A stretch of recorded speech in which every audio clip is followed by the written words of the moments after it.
job losses, realignments for departments at work, new management. If you feel the bar at work has gotten higher, you're probably not imagining that. So today we're talking about AI. It's going to become more and more that annoying coworker that you just start hating. If you remember back in the day when Office came out with Clippy, that little paper clip that was just super happy all the time and just wanted to help you with everything that you were trying to do and just kept getting in the way. That's sort of where we're at now with AI. As artificial intelligence sweeps across industries and becomes embedded in everyday workflows, it's raising standards and expectations. So your bosses now are saying, well, you have this helper that can help you do just about anything that you need to do. It's reshaping how we judge workers. And this is something an AI product leader had said. Customers' expectations recalibrate to AI's consistency. Svetlana Makarova, who works in AI technical product management at IKS Health and was a former AI product lead at Mayo Clinic, was telling this to Business Insider. And I'll link this below in the description. Makarova calls this shift a humanity discount. It's a subtle dynamic in which the very traits that make people human, such as variability, judgment, and emotion, are becoming liabilities in the age of AI. So what they're saying is AI can put out all the information needed, all the answers, just fractions of seconds when you put in the prompt, and keeps emotion out of it. It just gives you the facts. And so while it's helpful to get answers quickly, we still need to double check the information, make sure everything's accurate. But human workers begin to face unrealistic standards for productivity, patience, and availability. I remember back in the day, and this is showing my age a bit, when email promised to revolutionize the way we worked. It's going to speed things up, it's going to make things easier, it's going to free up us for all kinds of other things to do, and just give us back a lot of time, because things that used to take a couple days to mail to each other, now you can send it to each other in seconds as attachments and documents, things like that. All that did was set that expectation that, okay, now we can do things faster, so let's do more things, let's do it faster and faster. So unrealistic standards for productivity, patience, and availability for humans, unlike AI, they never have a bad day. And for decades, companies have optimized these jobs for efficiency, breaking them into repeatable tasks and standardizing outputs through scripts, templates, and performance metrics. That made scaling and automating work easier. And you see a lot of this now where they're really starting to just pump in a lot of the knowledge base of what a company does, what employees do, into their AI so that they can get the information out much faster and more reliably. And again, keeping emotion out of it. If someone's having a bad day, if someone's sick, they're just tired because they're up all night with a small kid. So AI doesn't do that. AI doesn't sleep. It's available 24 hours a day. Following an exact script is what enables a machine to perform that task better, Makarova said. If the work has been scripted, it's been prepared for automation. So do you see this a lot in your current job? Is this something you can see managers lining things up with how things are done? Maybe they want you to put together some sort of metrics as to how you do your job every day. And it's to help improve your workflow. It's to help make things easier for you. They're not going to come right out and say, your job's on the block once we have AI in place. AI is accelerating this shift.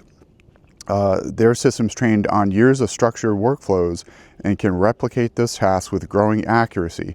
Customer service calls to report writing and documentation, especially in fields like sales, legal, technical development, and research. So some of these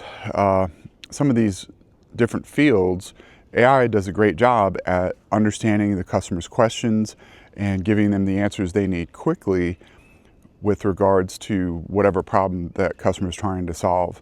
And so that's where, again, the knowledge base of what they're inputting into these AI systems, these systems are getting better and better. And we've seen it just over the past few years with how quickly they can put video together, that looks more and more realistic, how speech has gotten better and better. So they can basically become your sales force. They can become your customer support. And we've seen this with companies like Amazon.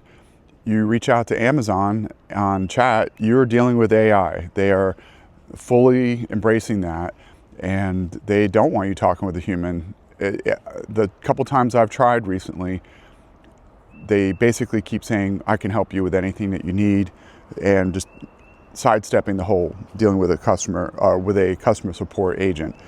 So on the flip side, interacting with emotionally responsive AI is subtly shifting expectations of human behavior. In the one instance, I could not get Amazon's AI to understand that the thing that it kept saying I needed to ship back had already been shipped back using their QR code at the UPS store. And so I had to keep pushing and pushing to finally get a person that would fully understand what I was saying. For whatever reason, AI would not let me get across that point, and they just kept saying, okay, great, as long as you have it back before this date, I'll fully refund you. And I kept telling it, it has been sent back. You gave me a return code. I've used it at the UPS store. It was received incorrectly. And so anyway, it was one of those where I just had to keep pushing for an actual human agent where their emotion, they could understand what I was saying, and got the refund that I needed because they could understand how I was saying it. It wasn't that I had a return that needed to go back, and they finally got that done. So interacting with AI that performs emotional intelligence is quietly lowering how human we judge other people to be, she said. The result is a workplace where more is expected, often without workers realizing why. So since that shift, have you seen sort of your workload increase, things that need to get done, and they're just expecting it faster or more to be done in the certain amount of hours that seems impossible? So this is where AI brings efficiencies. Knowledge workers are busier than ever in their existing roles due to the increased perceived productivity we can now deliver with the help of these AI agents in the same roles. And again, going back to the email explanation, when you could send documents instantly that, maybe if you're in a big city, you could send by courier or something like that to get it to somebody in a couple hours. But now it's instant, and we have forgotten what it's like to not be able to get something instantly and have to wait. You drop it in the mail, let me know when you receive it, we'll get on a call and we'll finalize things. Those days are gone. The expectation of getting these things done in minutes is the norm. You're used to doing it that way. Well, AI is pushing that envelope even further to the point where they want the full information and details and results in seconds, and they expect their workers to produce the information that same way.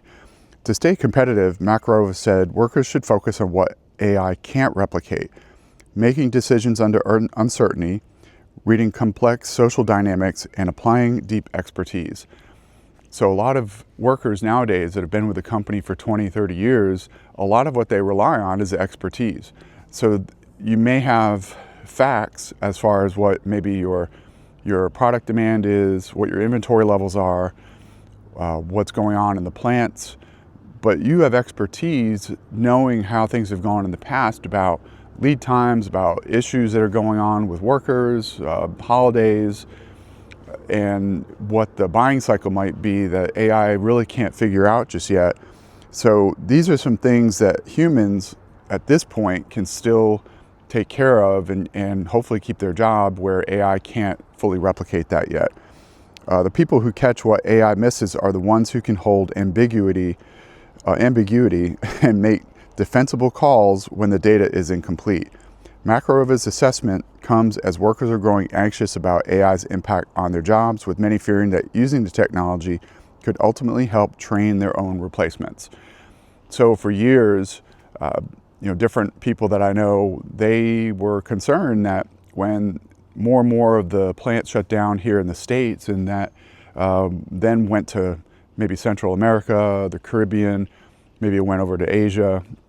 And so now these people are working with these other people in different countries, And then you start training them how your job works and giving them all the details and how your day-to-day goes. A lot of these people would tell me, yeah, I'm training my replacement. These people are taking over.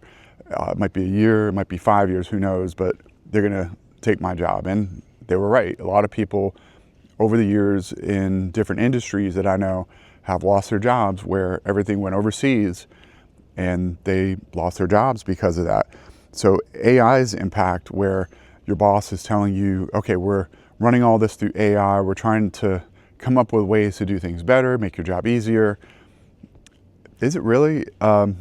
If you can't see the writing on the wall in a lot of applications where AI is going to take a lot more people's jobs, just the same as Amazon, just the same as at Block with Dorsey, we talked about him before, with Meta, all these companies that are starting to roll these, at least the customer service roles have more and more gone towards AI, and a lot of other things are scaling up that way too. So the uncomfortable question is, how much of that work could honestly be described as following a process someone else designed, Makarova said.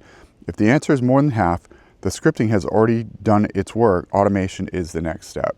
So she's sounding the warning that there are a lot of jobs that are still getting ready to be, for lack of a better term, axed. I mean, they're going to be gone. And a lot of the reason is because they're putting more and more AI processes in place that's going to make these employees irrelevant and expensive. And so let me know what your thoughts are. Have you lost your job to AI where your company has embraced this, and so now you're looking for a new job because what you used to do, AI can do in 5 minutes? Let me know what your thoughts are on that. Are you concerned about this taking your job in the future? A lot of different types of fields that used to be a solid lock that you have to have a human doing it, I don't think those are going to be around much longer. So let me know what you think in the comments, and please subscribe if you haven't to the channel, and like this video so it'll get out in front of more people. And as always, if you don't want to wait for my next video, I'll put one over here on the screen. And as always, I'll see you in the next one.